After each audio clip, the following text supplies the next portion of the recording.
te montre 3 plantes qu'il ne faut plus que tu arraches dans ton jardin, dans ta jardinière, dans ton petit pot ou tout autre récipient qui te sert pour jardiner.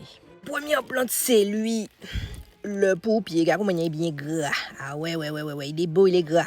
Le pourpier, c'est ton meilleur ami. Il est plein d'oméga, c'est un super aliment. Il est riche, il va te faire aller aux toilettes si tu as des problèmes de constipation. C'est bon pour ton transit. Tu fais du diabète, c'est bon pour toi. Tu fais du cholestérol, c'est bon pour toi. Tu peux le donner aux enfants s'ils ont des vers, si tu veux les nettoyer un petit peu.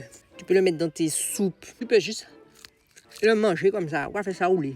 C'est pas la peine de me mettre en commentaire, oui, mais le rat, tu n'as pas lavé la feuille, tu ne sais pas. C'est une vidéo, j'ai coupé la vidéo. Laisse-moi bien m'exprimer. J'ai coupé la vidéo. Même si la piscine en l'air, il m'a nettoyé. Bon, du débat, parce que vous m'embêtez à chaque fois à mettre ce commentaire-là. Mais tu manges les feuilles comme ça. Deuxième plante, c'est...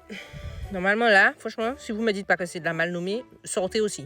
Vous savez déjà, vous reconnaissez ça par le petit lait là, que ça lâche. Et puis regardez bien, c'est bien gras. Ça, c'est de la mal nommée. Des fois, ça peut être vert, des fois, ça peut être un petit peu violet. Ça reste de la mal nommée. Regarde comment il est fléaillé. La mal nommée, c'est votre meilleur ami aussi.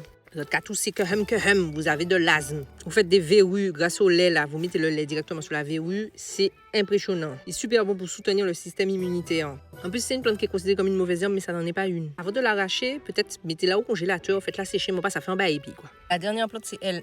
Hop là, graine en bas-feuille. On en a déjà énormément parlé, regardez bien. Les graines sont sous la feuille. C'est pour ça qu'on appelle ça graine en bas-feuille.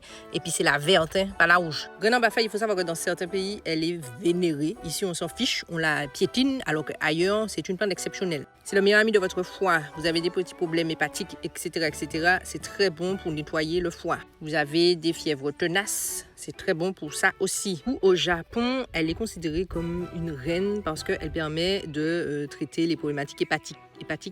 En tout cas, je vous dis, il y a des espèces d'articles scientifiques sur le sujet là, c'est chaud patate. C'est très amer, on n'en abuse pas, mais c'est très bon. En tout cas, si vous avez des problématiques au niveau de votre corps en général, c'est bien d'avoir un peu de graines en bas-feuille dans votre jardin ou sur votre balcon, surtout que ça pousse partout. On va savoir si vous avez ces plantes là près de chez vous, devant chez vous, dans votre jardinière. Si vous les utilisez, s'il vous plaît, messieurs Damiel, vous savez déjà ce que je vais vous dire. Les jardins de Nini, si vous voulez en savoir plus, .com. Et puis en attendant, abonnez-vous, s'il vous plaît. Merci, messieurs Damiel.